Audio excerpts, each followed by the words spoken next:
그 테러범들이 요구사항이 그때는 뭐였습니까? 요구사항이 예. 테러범들 요구사항은 반정부 세력, 예. 자기네 편이죠. 한마디로 예. 테러범들을 잡아가지고 감옥에 가뒀을 거 예, 아닙니까? 그걸 다 석방하라는 네, 그 사람들 다 우리로 석방하라고. 치면 아로를 다 석방하라 이렇게. 네, 아로를 석방하라고. 예, 예. 433명을 석방하라고 요구를 했습니다. 예, 예. 그러니까 그 땅굴 작전이 아니었더라면 고스란히 내줄 뻔했네. 그죠? 정부 여인들 그것보다도 그렇죠. 인질들이 많이 죽었겠죠. 예, 또 진압을 안 할 수도 없고 그렇죠. 할 수도 없고 네. 그 땅굴 파는 기간이 4개월이 걸렸습니다. 예, 예. 그 참 그 도심에서 했을 테니까 그랬는데 좌우간 이거 이 땅굴이라는 거는 일단 기습이라는 거는 기습하는 쪽에서 유리한 거 아닙니까?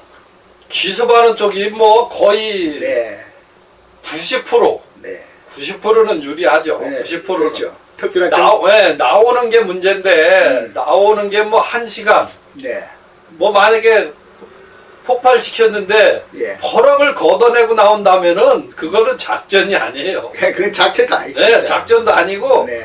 버럭을 걷어낼 필요가 없어요. 광장을 만들어서 광장 밑에서 폭발을 시키면은 네. 버럭을 걷어낼 필요가 없습니다. 네. 사다리만 2번만 넘으면 올라올 수가 있습니다. 예. 그리고 우리가 또 이렇게 계속 장기간에 지금 2달여에 걸쳐서 이렇게 문제를 제기하니까 사실 뭐 국방부를 일반적으로 우리가 국방부나 군을 일방적으로 또 공격하는 것 같지만 그게 아닙니다. 우리가 그들의 처지를 또 생각하죠.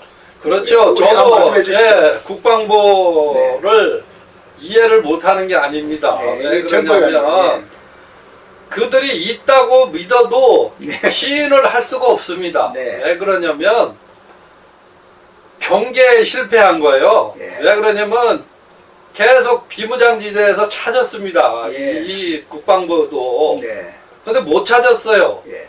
근데 만약에 장거리 땅굴이 네. 있다고 해보십시오. 예. 그럼 그 사람들 체면은 뭐가 됩니까? 예. 그런데 이제 이 일반 대중들은 그동안에 어떻게 보면 강도가 굉장히 높아졌습니다. 땅굴에 대한 그 민감도가. 왜냐하면 연천하고 화성 땅굴이 거의 뭐 사실 객관적인 그런 입증 절차 없이 그냥 자연동물이다 했는데 그것도 사실은 그걸 문화재청 같은 데 신고해가지고 자연동물인지 아니 자연동물일 거는 문화재청에 신고 없이 그냥 매몰시키면 그것도 위법이라고 그럽니다. 그렇죠. 네. 당연히 위법이죠. 네. 그래서 그런 절차를 밟았어야 되는데 부랴부랴 그렇게 해가지고 네. 화성 땅굴은 네.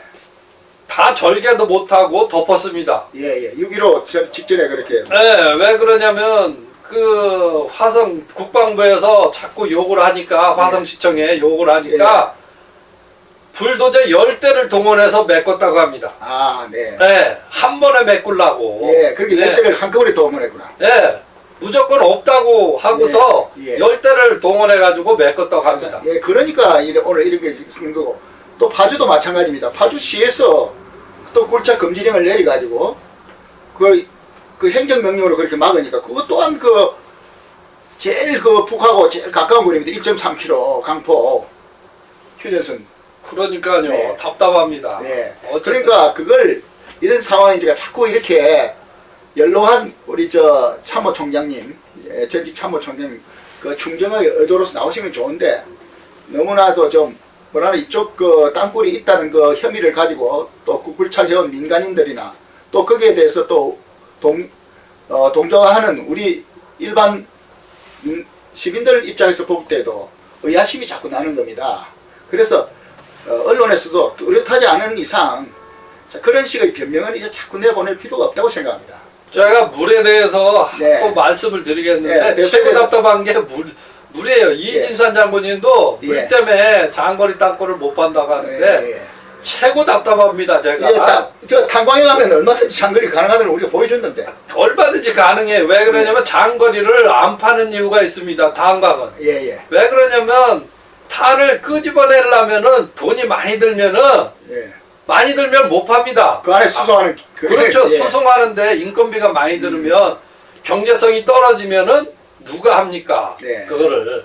그러나 장거리 땅굴은 얼마든지 팔 수가 있어요. 그리고 또 물에 대해서 말씀을 드리는데 물 처리를 어떻게 하는지 다시 한번 설명해 주십시오. 지금 제가 말씀을 드리는데 북한은 높고 해발 고도가 높고 남한은 낮습니다. 우리나라 네. 지형이. 네. 그러면은 어떻게 파야 돼요?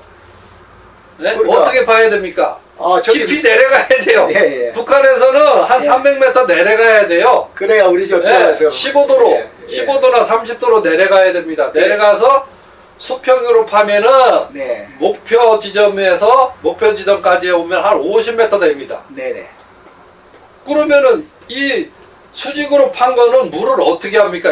여기에서 나온 물은. 이쪽으로 하여튼 빼야 될까요? 아니, 일당골도 똑같아요. 네, 네. 일당골 파려면은 네. 최하 50m는 내려가야 되지 않습니까? 네. 그리고 30m까지 왔어요. 30m 밑에까지. 예, 그래서 30m를 절개하고 들어갔습니다. 예, 그러면 그 밑에 있는 물은 다 어떻게 처리합니까? 50m 내려왔을 때. 예, 예. 다 처리가 가능합니다. 그래서 네. 날려면 되죠, 뭐. 그거보다도 그 자체에서 흡수합니다. 처리하면 됩니다. 흡수합니다. 왜 제가 말씀드렸는데